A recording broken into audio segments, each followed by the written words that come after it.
Welcome to the Explainer. Today, we're installing the powerful media center, Kodi, right onto Windows 11.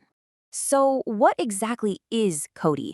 Think of it as a free, open-source hub for all your digital stuff. All right, let's get it up and running.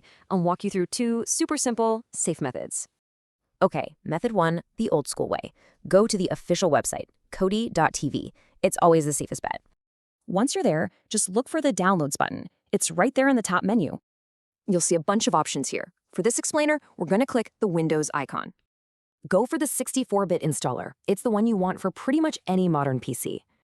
After it downloads, just find that file in your Downloads folder and double-click it. And here's the setup wizard. This first screen is just a hello, so go ahead and hit next.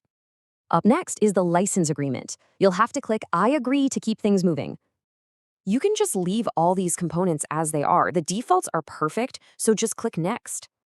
Same thing for the location. The default folder is fine, so let's just click next again. All right, last step before the magic happens. Go ahead and click that install button. This part is super quick. Once it's all done, just hit finish and you're golden. And that's it. Kodi is officially installed. You can find it right in your start menu. But wait, there's actually an even easier way. You can just use the Microsoft Store.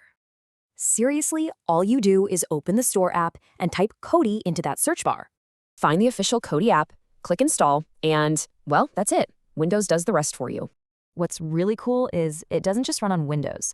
Kodi is available for almost everything. Here's the most important takeaway. Always, always use official sources for both Kodi and its add-ons.